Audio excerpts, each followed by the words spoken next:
Happy Tuesday, everyone. G'day. Hello, Caitlin. Happy Tuesday. Thank you very much.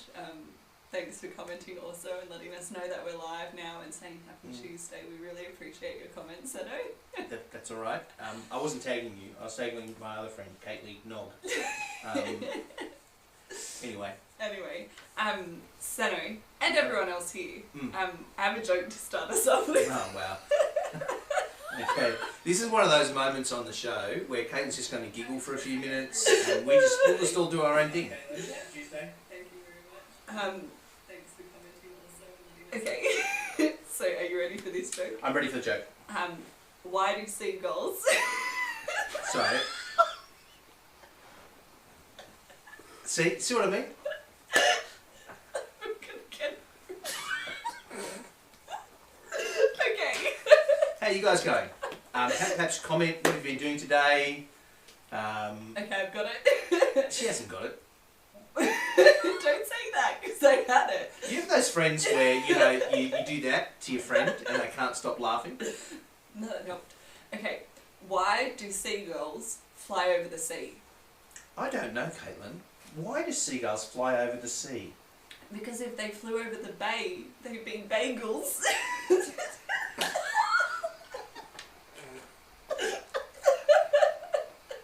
That's so funny.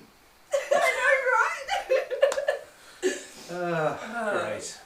Well, I'm glad that's the way to start off Tuesday Night Live, with a bit of a giggle and some Yep. We love this joke. Okay, but let's get on to tonight and what we're actually here for. Okay, yes, let's move into the show. Apparently you don't appreciate my jokes, so we can't have a stand-up comedy section, which I'm really hoping for. Well, we could do stand-up. We could stand up in front of the camera and start the show standing with a bit of stand-up. Yeah. Yeah. And have everyone laugh at my jokes. No, we couldn't have that. But we could do the stand-up. Perhaps you could lull us if you were actually laughing at Caitlin's joke, or ruffle us if you were just laughing at Caitlin giggling. Either way, there was laughter, and that's right. what we That's do exactly for. right. We love laughter. You need to. It makes you happy. See, it's a happy Tuesday because we're laughing. All the endorphins. Are we going to do something tonight, or? No, we're just going to chat. Okay, cool. Okay, that's right. No. So tonight, our passage. We're going to get into it a bit later. It starts off with an interesting sentence. Yeah. Obey the king's commands. Yeah. Kind of fun. In talking about obeying, commands, rules, sort of things. Can I ask you a question though? But on that, are you a rule follower or a rule breaker? I think I'm somewhere in between. Okay. I don't think you can put me in the breaker category. I have broken rules. Right. But I'm also not like a complete rebel because I also stray to be like, oh no, I have to follow this rule. Right. I'm totally a rule breaker. I can see that. Yeah. I'm naughty. So. No, I don't know if I want to ask this. What's the biggest rule that you've broken? No, let's not go there. I don't know about statute of limitations. I don't know, but, okay, let's not. Yeah, but you tell me what to do, and I'll just. You won't do it. I don't want to do that. Oh, okay. Yeah. Right. Well, maybe you might like what we're going to talk about then, because you'll be like, I definitely don't want to follow that. Yeah, I'm looking forward to this. Yeah. So obviously we're going to talk about the goodness of rules later on in the talk tonight. Yeah. Yeah, I know. But there's some really wacky rules out there and laws in our world. We thought it would be fun to just chat through some of these things because sometimes you just can't believe that they actually exist. Yeah. So we're going to have a bit of chat, laugh about this stuff. Feel free to comment, interact with us, to talk about perhaps where these rules might have come from. If you have a story to tell us, or if you have any wacky rules that you know of, definitely comment them. Who's going to start? So you kick us off. I've already started with the joke tonight. My first one, I've been collecting these, so I'm going to enjoy this. My first one I want to share is, in Scotland, if someone knocks on your door and asks to use your dunny, you have to let them. I feel like that's a nice thing to do though. Yeah, but you think some seedy looking person comes and knocks on your door and asks to use your loo, and you go, I'm not sure I want you in. Or... It's a very easy way for a murderer to get into your house. It's such a great I need to tactic. use your toilet. I am so busting and then they get in and then yeah. But see, then you've died and Yeah. you've committed a felony. Yeah, I think though, from the other perspective, it'd be a great way to meet people in Scotland. Because you just walk around asking for a tinkle in people's houses and they have to let you in. That's the law. And you get to check out their house. There's so many houses that I want to go into that I just go and knock on the door. You can strike up a conversation. But it's also helpful if you actually are really busting and you need to use someone's house. Like, Oh yes, yeah. Better than whizzing in their garden. yeah.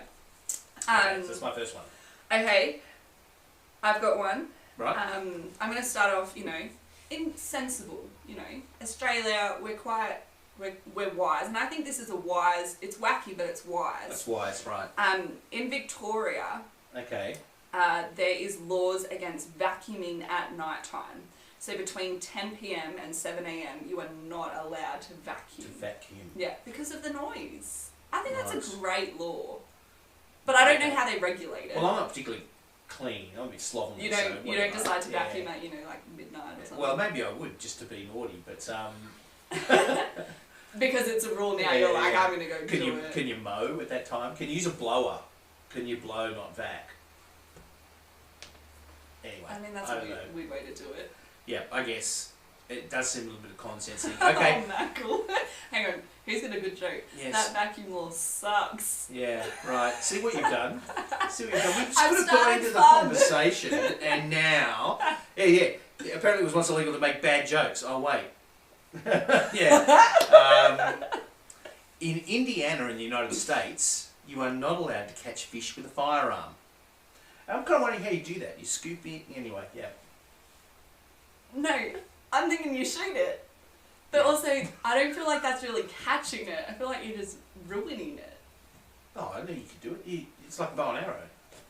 You have to use a shotgun. You just got this massive... One small bullet that kills the fish. Yeah. You have to have good aim. Yeah. It just does. Yeah. Anyway, Yeah. you're not allowed to catch a fish with a firearm. Okay. I thought you might bludgeon it to death, but go on. What's your next one? Okay. You are not allowed to wear black clothes, shoes, and still have dark shoe polish on the face in Australia. See, Right. Australia is filled with them. And that makes sense at first. You kind of think, oh, okay, of course you're not allowed to do that. Like, that's a bit strange. But the reason that the law exists is to Right. prevent the theft of cats. In order to prevent cats from being stolen, Yeah. people are not allowed People to dress all just in dress black. up all in black in their face and everything, and they're like, Okay. meow. Pretend to be a cat or something. Like, I don't know how they do it. Yeah. Okay. Right, I'm just going to move on. I'm going to move on to my next one. Okay, here's a great one from the US again, from Arkansas. No person shall sound the horn on a vehicle at any place where cold drinks or sandwiches are served after 9 p.m. Now, I'm not sure about this law. I'm not sure if you're not allowed to sound a horn outside Subway after 9 o'clock, whether it's open or closed, or whether if Subway's open after 9 o'clock, you're not allowed to sound the horn My question is, out the front.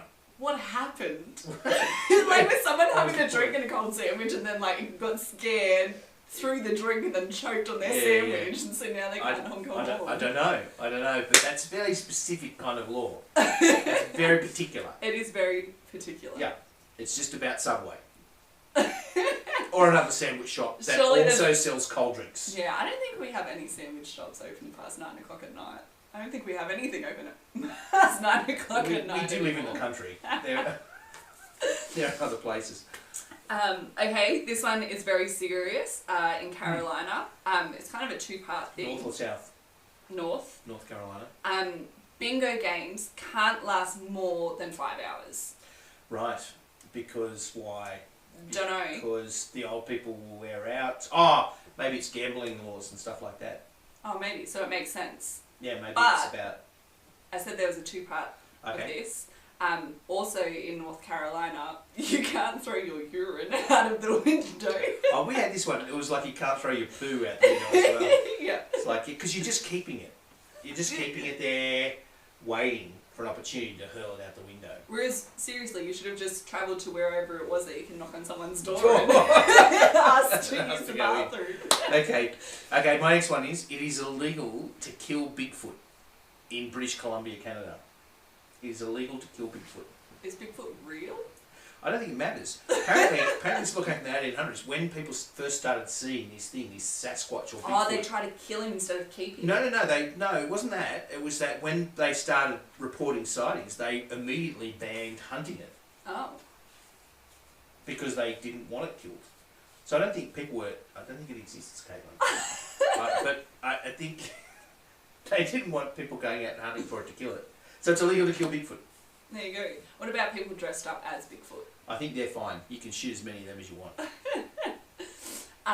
Okay, I got another fun, wacky one from Western Australia this time. Yep, Western Australia. And this is, very real because it's obviously a lot of people would be arrested by this. It's an offence to possess 50 kilos of potatoes, or what appears to be 50 kilos, or more than 50 kilos. I wonder what looks like 50 kilos of potatoes. I feel like I look like 50 kilos of potatoes, or perhaps a few more kilos. I look like a sack of potatoes. But you wonder what the point of a law like that is, and do you go around with a set of scales? You can have 49.5 kilos, but not 50. Yeah, and also then what do the police do with all the potatoes? Like, do they take them off you, or do they just say you've been fined? Because it's a $2,000 fine. Imagine a bag of 100 kilos of potato in the back of your car, and you see the cops behind you start hurling spades out the window. You're kind of hacking them out the sunroof, and everyone's chucking them out the windows. I just wonder what they're making with 50 kilos worth of potatoes. A whole lot of chips, I imagine. Chips, mash. Maybe all they eat is potatoes. Potatoes, yeah. Anything else for us? Not many. I've got one more. I think it's illegal to wrestle a bear in South Africa. Don't know why you would choose to wrestle a bear. Not really sure why, but there you go. Very interesting. That's all I've got. Okay, I'll wrap it up with a last one, which I feel like a lot of us would be arrested for this. Right. But in Tennessee, it is illegal to share your Netflix password. Right. No sharing. How many people would be arrested here if we were in Tennessee right now? Is it okay in your family? I wonder if is it okay? Probably in your family, but I think a lot of us actually don't share within our families. Yeah. So it would be an issue. Yeah. We've kind of shared a subscription around, but we'd have to be careful. We might get arrested. I don't know how they would find out. Yeah. Every now and then I get an email saying there's been a new login to your Netflix account, and I kind of go, I wonder who that was. I feel like our Netflix account's kind of spreading around the world. I did notice one time when I was in Broome, I logged into Netflix and then came back, and it must have been sometime last year, that I noticed all this weird stuff popping up on my Netflix, and I was like, what is going on? I haven't watched any of this. And so I went and spoke to my brother, who also had my Netflix account, and I was like, have you been watching this? And he goes, no. And I'm like, who's watching my Netflix? And so I had to cancel my Netflix subscription because I was like... Can't you just change your password? I mean, it could have. But it's too late now, so... Oh, yeah. Yeah, seagulls and bagels. Well, there we go. It looks like a lot of people actually have posted a lot of wacky rules and laws that we were not able to keep up. I saw the sandcastles on the beach one. Apparently, it's still illegal for children to do it too. No sandcastles on the beach in Spain. That's not really fun, is it? That's not fair. Apparently, it's in Spain as well. You can find up to €1,500. Wow. That's a pretty big fine for a sandcastle. It is. Would you risk it? Sano being the rule breaker, would you risk building a sandcastle? I'm not a beach games kind of person. When I go to the beach, I want to get in the ocean, have a swim, and then I don't want to play in the sand. I don't see the point. But it's breaking a rule which you like doing. That is so true. Would that tempt you to do it more? That is true. It might. Yes. Yeah. Okay, that might tempt me. Okay, well, I feel like that's enough talking about wacky would enforce laws. That? Like, how would that... Anyway, go on. Maybe people are just roaming down. What's your name? I don't have a name. Look, I've got no ID. How would they fine you? How would they write a fine out to you when you're on the beach and you're budgie smugglers building a sandcastle? I don't know, perhaps they would follow you and take you. Use facial recognition, where's your part? Like, what are they going to do? Are they going to arrest you and take you to the police station? Yeah, and then you have to call the consulate. Building a and, sandcastle. it's... Who who knows? Anyway, we don't know how they I regulate this just stuff. wonder We don't how- know why they exist. That's where my mind goes. My mind goes into how they would enforce laws like this. Like, how would you enforce them? See, my mind goes to why. Why are they laws? What did someone do Yeah. to make this a law? Yeah. Pretty weird and freaky. Yes. But anyway, there's probably enough talking about weird and wacky laws because we have a bit of a bigger point to make tonight and we're going to get into that. Apparently, yes, we do. Yes. So how about we actually jump to our Bible reading, we get into the Bible, Yep. we hear about what it's talking about, and don't forget question time as always, so get your questions, put them in the comments. If you've got questions from outside of the passage or from anywhere else as well, please post them so that we can get to them. But I'll pass it to Mac, who's going to be reading Ecclesiastes chapter 8, starting at verse 2, and we're going to verse 17 tonight. So thank you very much, Mac. Cool. Hey everyone. So we'll be reading from Ecclesiastes chapter 8, verses 2 through to 17. Obey the king's command. I say, because you took an oath before God, do not be in a hurry to leave the king's presence. Do not stand up for a bad cause, for he will do whatever he pleases. Since a king's word is supreme, who can say to him, "What are you doing?" Whoever obeys his command will come to no harm, and the wise heart will know the proper time and procedure. For there is a proper time and procedure for every matter, though a man's misery weighs heavily upon him. Since no man knows the future, who can tell him what is to come? No man has power over the wind to contain it, so no one has power over the day of his death. As no one is discharged in time of war, so wickedness will not release those who practice it. All this I saw as I applied my mind to everything done under the sun. There is a time when a man lords it over others to his own hurt. Then too I saw the wicked buried, those who used to come and go from the holy place and receive praise in the city where they did this. This too is meaningless. When the sentence for a crime is not quickly carried out, the hearts of the people are filled with schemes to do wrong. Although a wicked man commits 100 crimes and still lives a long time, I know that it will go better for God with God-fearing men who are reverent before God. Yet because the wicked do not fear God, it will not go well with them, and their days will not lengthen like a shadow. There is something else meaningless that occurs on earth. Righteous men who get what the wicked deserve, and wicked men who get what the righteous deserve. This too, I say, is meaningless. So I commend the enjoyment of life, because nothing is better for a man under the sun than to eat and drink and be glad. Then joy will accompany him in his work all the days of the life God has given him under the sun. When I applied my mind to know wisdom and to observe man's labor on earth, his eye is not seeing sleep day or night. Then I saw all that God has done. No one can comprehend what goes on under the sun. Despite all his efforts to search it out, man cannot discover its meaning. Even if a wise man claims he knows, he cannot really comprehend it. Well, g'day. Tonight the teacher comes to a topic he's danced around, hinted at over the course of his examination of life under the sun. Tonight he turns to politics. Now you might think this is one of those areas where the teacher, he can't really have much to say to us. After all, he lived 3,000 years ago when kings ruled and had what seemed like absolute power. We live in a democracy, so what wisdom could he really have? But there you'd be wrong, because although the form of government is different, the basic idea is the same. The gathering of people and the exercise of authority. Some things never change, and what the teacher says rings true still. But perhaps you're tempted to switch off for another reason. Perhaps you're thinking, I'm just not into politics. I don't particularly care one way or the other. So this, just isn't for me. And if that is you, please stick around because you are more political than you think. In fact, human beings can't avoid politics because politics is simply about people and how they interact. And that's all of us.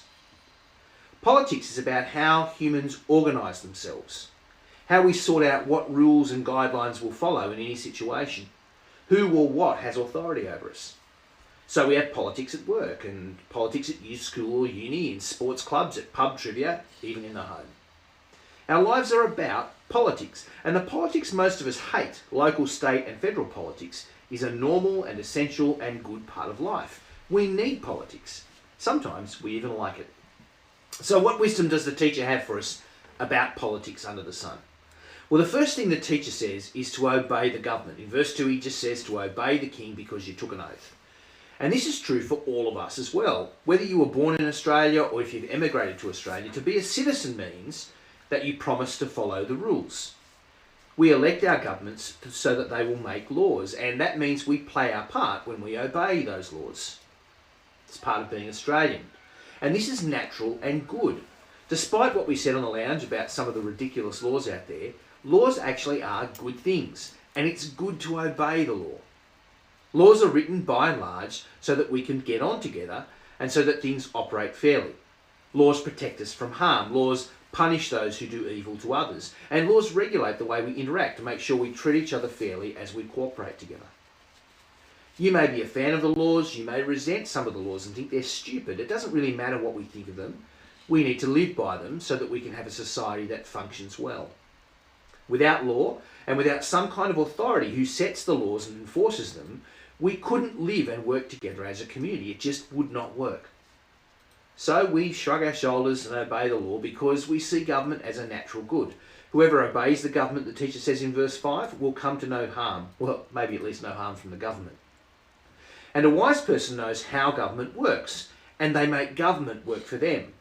Because there's a time and a procedure for every matter, and the wise person is aware of this. No matter what else is going on, misery or happiness, a wise person chooses their moment. It might be knowing the right person to approach in the local council to get an approval moving for something that you want to do, or it might be the right department to petition to get laws changed in state or federal government, or it might be the way to organise groups of people together to influence policy or to win an election. The wise person knows that government is about people, so they will figure out how to work with people and how to make use of the system to get what they want. That's wisdom for politics. And we do this recognising that government is limited. No one knows the future, the teacher says, and no one has power over the wind, not even the government. No government can suddenly solve all of the world's problems, because the world's problems are about people, and governments are people. It's a vicious circle. The best a government can do is work to minimise and limit the worst of people and promote the best of people. But more than this, because a government is made up of people and people are imperfect, no set of laws will be perfect in themselves. The teacher says in verse 9, there is a time when a man lords it over others to his own hurt. In other words, there's a natural corruption to the government under the sun, and it doesn't always work out well. In fact, sometimes it works out very much less than well, because people will try to find loopholes and weaknesses in laws so that they can get ahead of others, and they'll use their influence with the government to get their way. Or governments themselves can produce petty bureaucrats. You know those people, they love to use the little power they have to lord it over others and make their life harder. Often laws that seem good as a general rule break down or fail to work when they come to specific situations. Let's just think of one example, the road rules. Now we'll all agree, I think, that the speeding laws are generally good and they promote the welfare of all, even if we sometimes kind of resent them a bit. But if we have a sick child and we need to get them to the hospital, we'll willfully break those laws because we feel we have a greater need. And sometimes the authorities even allow for this kind of activity, this kind of a breaking of the laws. Not all laws are always good in every circumstance. This is part of the limits of government. Even the best governments with the best intentions get things wrong or make rules that just can't apply to every circumstance and are open to being manipulated. And this takes us from the good of government and the limits of government to the bad of government, because as we know, government can get very bad. What is it that makes a bad government? Well, basically, a bad government is one that perpetrates or allows injustice or uses their power to enrich themselves. If you've ever watched a sporting match where the referee doesn't police the rules, you'll know what I mean. Games like that just descend into chaos. You know, an opponent kind of breaks a rule and the ref doesn't pull them up for breaking the rule, so then your team kind of gets resentful and you break a rule right back and the ref does nothing about that, and then we just go on retaliating into chaos. I've watched games go absolutely bananas because of bad reffing, bad government. When a government doesn't enforce its own laws, or when it applies its laws unfairly, a society can descend into chaos very quickly. The teacher says in verse 11, When the sentence for a crime is not quickly carried out, people's hearts are filled with schemes to do wrong. If a government isn't interested in applying the law fairly and quickly, people begin plotting for their own survival or their own advantage. You have to. If the government has abandoned their job, well, it's every man, woman and child for themselves, right? That's just the way we think. People begin thinking of having their own vengeance for the wrongs done to them rather than leaving it to the government. And you don't have to look far to see this kind of a thing. Around the world today, country after country has descended into horror and despair because of bad government. Venezuela used to be a jewel in South America. It was a prosperous and healthy country. But a series of corrupt and just plain bad governments have seen Venezuela virtually destroyed. People who are some of the most well-off in the continent now eat garbage to survive and fight over scraps of food which they queue for hours to have a slim chance of getting. They cook rats over garbage bins. When governments get like this, we see the words of the teacher in verse 14 come true. There's something else meaningless that occurs on earth. The righteous who get what the wicked deserve, and the wicked who get what the righteous deserve.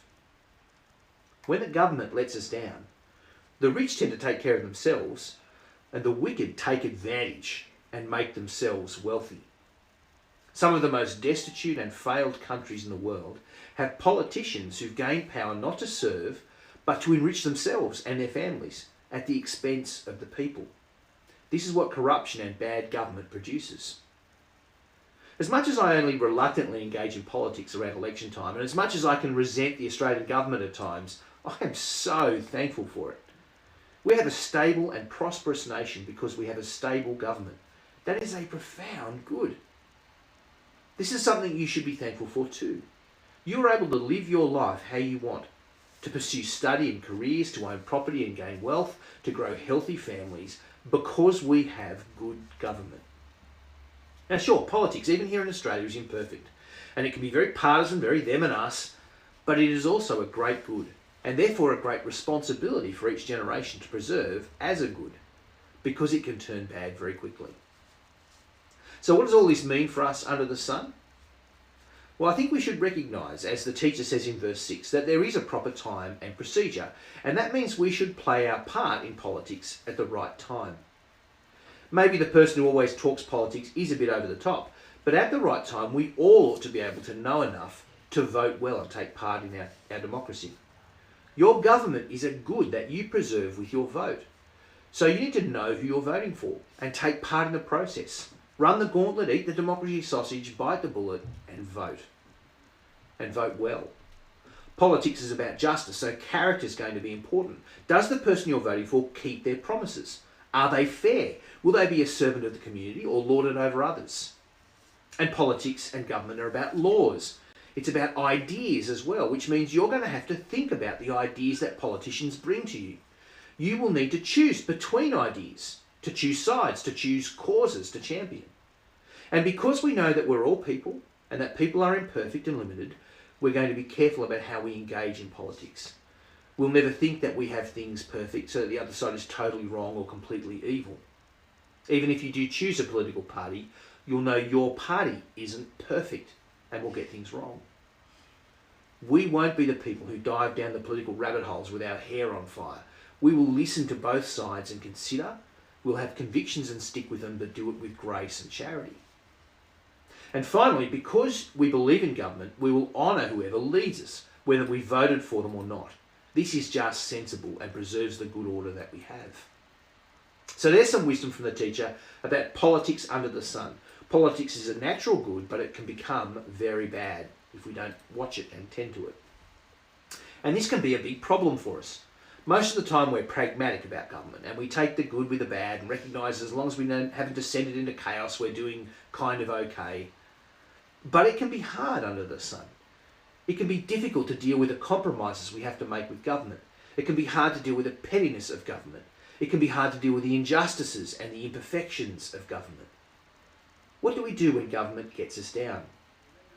Well, the teacher says the best thing that we can do is focus on what we've got. So he says in verse 15, I commend the enjoyment of life because there is nothing better for a person under the sun than to eat and drink and be glad. long as you're not toasting rats over a garbage bin, right? Just suck it up and be as happy as you can be with what you've got. Grin and bear it. That's the best we can hope for under the sun. When we look at our world and despair that things will ever be good for everyone, we're looking for an answer that can only come from beyond the sun, outside of the world of our experience here and now. And it's interesting that every time we try to devise the perfect political system, it becomes the worst political system. Witness fascism and socialism. Both of these systems are searching for perfection, searching for the best of us, the best we can be. But between them, they have been responsible for more chaos and injustice and evil and death than any other political system that's ever been. And this seems to be the rule under the sun. Whenever humans think they have the perfect system, just look out. Because we are not and cannot be perfect under the sun. All we can do is seek to minimise the injustice, not to create perfect justice. This is why Christians look beyond the sun. We don't look ahead and think that we can create the perfect society ourselves, which is why Christians generally don't seek to legislate some kind of perfect morality for our societies. That would end up just as bad as socialism. No, we recognise that the true perfection of our humanity and human politics is beyond the sun. Christians believe in the kingdom of God, that God will bring about the perfection of humanity and the perfection of our politics. And we believe this because we believe in a king who is risen from the dead, the Lord Jesus Christ. Which means that Christians engage in politics now in order to love and serve the community without seeking power or privileges for ourselves. That's not for the now. And we look for God to bring perfect justice when Jesus returns. Now, you may not agree with me. You may think this is a fanciful idea, that there is no future like this. So I want to finish by asking you, what kind of future do you look forward to? Are you content with the limits of politics and justice under the sun? Do you never hope for a future when our politics isn't so compromised by our humanity? And if so, where do you think we'll find it? Because nothing we've attempted so far gives us much hope. I'd love to hear your questions and comments.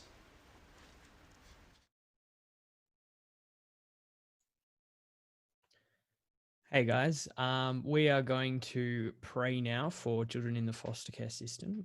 So let's pray. God of grace and mercy, we bring to you all the children in the foster care system. Please raise up good foster parents who fear you and will treat vulnerable kids with love and compassion. We pray for those kids in which every day is a struggle. Please give them peace and comfort. We ask that even though, despite often having bad or no relations to their birth parents, that they would come to know their perfect Heavenly Father who loves them and has solved their greatest problem through the death and resurrection of Jesus Christ. Amen.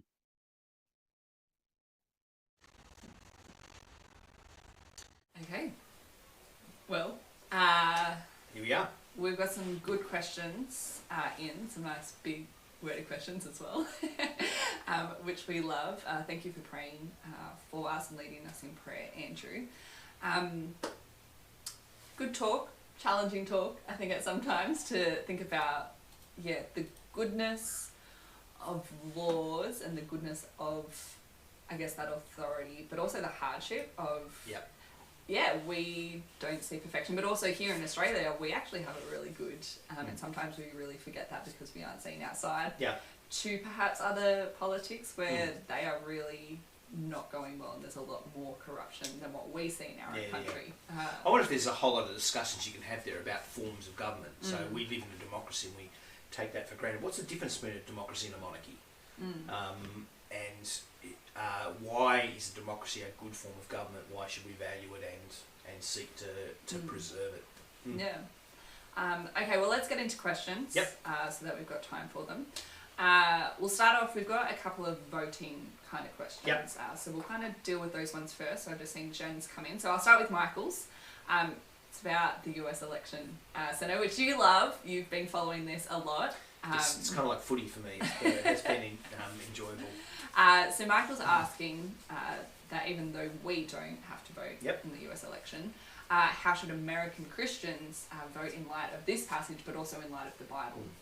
It's interesting, isn't it, how none of us get to vote in the US elections. None of us have a stake personally in that election, and yet what happens is really important for us. Australia, I imagine most of the free-to-air TV channels tomorrow will have hours of coverage of the US election, and it is important because of the place of America in the world. Because America is the great power of our age, and so what happens for them impacts us, and so it is important. But how should Christians in America vote in light of this passage of the Bible?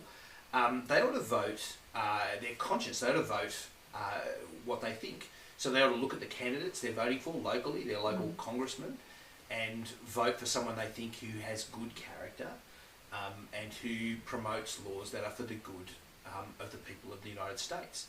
And in choosing a president, they should do similar sorts of things. Politics is hard and compromised. Often we don't get an easy choice. Often it very much becomes down to that old joke about the lesser of two evils. You feel like because politicians are like us, they're people, they're compromised, they're mixed bags, and they've got strengths and weaknesses and goods and bads, and so you have to weigh those things up. And that's what American Christians will have to do, like everybody else. They have to do what we do when we vote in our elections and think about all those sorts of things. You have to think of a combination of character and of policy, of idea, and you have to work out what you're going to choose when you can't get everything you want, because that's the nature of politics. Nobody gets everything they want. How do you think we as people in Australia should be perhaps interacting with that? Like, you yourself have been following it, have been quite engaged in it. But what about us? When we've got our own politics, we've got our own things to kind of be concerned about here, how much should we actually be following on as to what's going on in America, do you think? I wonder if we should say not too much. I think it's like anything. There's some things take our interest. Some people follow the Premier League in England, football. It's got really nothing to do with us, but they enjoy watching football. Premier League's one of the great competitions in the world. They watch that. And I think for some people it's about interest. It piques their interest. Those ideas capture their interest. I think the reason we should be aware of international news, let's forget US politics and just say international news, is that we do live in a world, and what happens in the world is important. We're no longer these fringe communities that kind of exist, and we can live our whole lives without much reference to anything outside of our little town. We live in a global economy. We live in the internet age. This show, people have watched this show from Sweden, from England, from all around the world, and this is just our little thing that we do. And so we live in the world, and so it's important to be aware, I think, of what goes on in the world. And so I think for that reason it's useful. And also to be aware of what are the big things that are influencing what's going on with us. And so the big tech companies have something to do with that. The US as a political thing has something to do with that, because we live in the orbit of the United States. But so will Europe and England and other places. And so I think there's just an awareness of what's going on in the world that's useful to have. We've kind of given up reading news, and sometimes that's because news sites aren't very good. And so I think what I'd say is try and find good information, and try and find things that where there's information more than opinion, or where opinions are clearly stated as opinions and not told you as facts. Often news outlets these days, they give you opinions as if they're facts. This is my opinion on this issue, it must be true, but that's not true. So you need to actually be discerning that. It's a wisdom thing. You need to be wise enough to discern what's opinion and what's actually fact, and what's the information you're getting, and be able to work out the difference between those things. Yeah, definitely. Okay, kind of very similar in some ways. Jen's asking, and she states about the fact that in Australia we have the right and responsibility to vote, especially once you're past 18. So her question is, should we take this responsibility seriously and not for granted? Yes, definitely, Jen. For a few reasons. There are people who can't vote, and the privilege of being able to vote is pretty amazing. Secondly, it's compulsory. Voting is compulsory in Australia, and so for people for whom their vote is important, we ought to actually take that seriously. We ought to actually work out. And so you ought to look at, in federal politics, you ought to look at the policies of the different parties, and understand what they are and what impact you think they'll have on the community as a whole. and that's talking about more than just its personal impact on you. It's not about what I get out of it simply for Christians. It's about what's good for the community. And so you may vote against your personal financial interests, but for things that you believe in, okay, that you think are good policies. So, and so you look at the policies, the ideas that different political parties are putting forward, and consider them and consider the balance of those, because parties often have a whole suite, a range of different policies, and some you like and some you don't. You've got to weigh those things up and work out what you think are priorities most important. The other thing you look at is character and people. Sometimes you may find a party is a good party, but you may have real grave doubts about the character of the person who they're putting up as a candidate, and so that's important. And I think both of those things are important in politics, ideas and people. So definitely take it seriously. Yeah. How do you go? Just a question, I guess, on this voting. It's becoming a lot about voting. But when you've done this kind of research and you're wanting to vote for the right reasons and with everything that you've put into it, but you feel like your vote is actually not going to make a difference, because sometimes you make the vote dependent on these decisions and this discernment. And really, there's, two parties perhaps that are definitely far up. Like, how do you actually go with my vote is still worth considering? I think honestly that's a childish perspective, actually. I think every vote makes a difference, because every vote is making a statement of your will. And so does your vote matter if you don't get what you want? Yes, it does matter. The signal that you put out matters. The statement that you make there matters, and you following it up in your life and the way you live matters. You being able to make a choice that's a compromise even for you and say that, it matters. But also, if you vote and your candidate doesn't win, you honouring the one who wins as your member, and you honouring the government that's elected, whether you wanted that government or not, is important. So these people who childishly stand around and go, not my government and not my Prime Minister and rah, rah, rah, that's childish and unchristian. Christians shouldn't act like that. I think there might be another thing to say if the government was completely corrupt and evil and legislating unjust laws and wreaking terror in the country. But that's not any government of Australia. And so we ought to be careful, I think. But yes, your vote does matter. Always matters. Always matters. No, that's helpful. And I think it's helpful for us to have that perspective when the next voting and election season comes around for us in Australia here. Okay, but thinking about corrupt kings or authorities, politics, all of that, Mac has a good question about how do we kind of react to bad, careless or corrupt leaders? He brings up specifically what we've read today. Is it up to us to come to that belief when Ecclesiastes states that we should not question a king? Or what Paul writes in Titus 3, how should we react to evil or unjust leaders? Should we just be glad? Should we be glad when or if they die? So how do we actually, I'll be personal and then maybe pragmatic. I think personally sometimes you are glad when someone's voted out or passes on as a leader. Often in Australia they don't have to die. They just get voted out. And it's okay to be happy that someone's unelected, that sort of thing. That's fine. I think you need to be careful about your assessment of leaders. I remember reading an article which is very interesting by Mike Baird, who was the New South Wales Premier, who was a very popular Premier, who was a Conservative Premier, in the middle of the COVID crisis when Daniel Andrews, the Victorian Premier, was copying a lot of criticism, and he wrote defending him. And I thought that was actually very interesting, because they were on opposite sides of the political divide. They would have been, at each other's throats. And quite honestly, there will be questions that Daniel Andrews probably will have to answer over time about the way he's handled the crisis. But I think you've got to be careful. I've seen this thing, in the US election at the moment, people are, Trump's called 200,000 deaths. And I think you've got to be very careful with how you throw those things around, particularly in something that's happened like this. If a tsunami hit Australia and 100,000 people died because of the tsunami, would we just lay that at the feet of the government? Often people do that, and I think you just got to be really careful about about saying things like that and participating in those kinds of conversations. I think it's very unwise. I don't think Daniel Andrews has caused every COVID death in Victoria. I don't think the federal government's responsible for every COVID death in Australia. This thing is a natural disaster that's happened, and we're doing our best. And will governments do better or worse at the way they handle it? Yes, they will. Will in the wash-up we look back and go, Donald Trump could have done better, or the state government, the state governments, governors in America could have done better in the way they handle it? Absolutely. We're already seeing some of those things. We'll see those things in the future. But you just got to be careful about, I think, how extreme you get with that rhetoric. Because I don't think people are sitting around and conniving and going, how many people can I get away with, letting die? Governments are actually trying to do their best to service.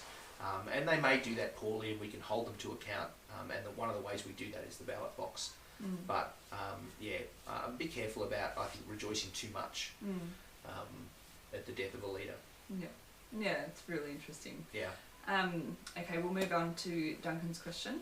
Can a bad king or government be a form of judgment on a nation? I'm sure they could, Duncan, but how would you know? Often people talk about events or things as if they're God's judgment on a nation, like the Boxing Day tsunami was God's judgment on Indonesia, or the Twin Towers attacks was God's judgment on America. Or I think you've got to be really, really careful, because we don't know. The reason that we know when an event is God's judgment for sure, when God actually tells us specifically. And so in the Bible, God speaks about things that are particularly events of God's judgment. But God has given no such guidance. And I find I get very, very uncomfortable and sometimes downright angry at foolish Christian leaders who spout off nonsense like that things are God's judgment on us in particular. Because I don't think you can make a definitive statement about that. You just don't know. And so, So could it be? For sure it could. Do we know? No, we don't. So be careful about what we say. Yeah. Okay. We'll wrap up with this question from Stanley. The Bible says to obey the law of the land unless it goes against the word, so the word of God. Where do we draw the line and say that a law does that? So how do we know when it's actually, doing what God's word says or against it? Specifically, I guess the hardness with COVID and things, singing in church is not allowed anymore because of a law, and yet the word is telling us to praise and glorify God always. So there's tensions in some things, and there's other laws as well. Look, this is a really good question. This is a really good question, and it's because the answer is actually really tricky. The reality is that sometimes we may feel that our conscience, according to the Bible, dictates that we act in a certain way that is against the laws of the land. What that means is we need to be prepared to accept the consequences of that. And so Christians should cheerfully accept the consequences of disobeying the government. If they seriously think that singing songs together is that important, that they have to break a law, well, they need to actually be prepared to accept the consequences of that. I think there are other ways you can sing, and it'll be okay. I think that one's hard as well, because in some ways it's about loving other people, and that's why we obey the law, because there is love in actually respecting that and doing that. And we see love in both of those things, don't we? Because we sing together out of love, those sort of things. But you can find ways to sing together if you need to. But there may be laws that the government sets that are that you can't, in good conscience, obey. And when those moments come, you will have to obey your conscience according to what you think God says, and accept the consequences of doing that. One of the reasons we vote, one of the reasons we take part in democracy is to help protect people from the government. We don't want the government taking control of everybody's lives, and we do that for other people as much as ourselves. One of the spin-off benefits of actually trying to protect freedom for people is hopefully it will protect the freedom of Christian people too. But we should be concerned about the government creating laws that infringe against the rights of Muslim people to practice their religion, or Buddhist people to practice their religion, or Jewish people to practice their religion as well. It shouldn't simply be ourselves. Tough things to think about. Yeah, there's probably a whole lot more there, and please feel free to ask more questions or shoot another one through. Yeah. It looks like there's no more questions actually for tonight. Yep. But please, if you have more questions, keep them commenting, and we can get to them on Thursday. Just a reminder about the question that you posed right at the end. What future do you hope for? I think that's a hard question because I think we all have hopes about what we want our future to look like, or what we want our world to look like. And your question was really about, is this future possible? Is it certain? For Christians, we do believe that our hope of a new creation where everything will be perfect is certain. We have that hope. But for a lot of us as well, there is a question raised there. So perhaps think about that for this week. Think about that each day as you think about waking up and what you want to what you want to look forward to. And feel free to comment or ask questions or message a friend or chat through that more. But we will see you again next week as we get into the next chapter of Ecclesiastes.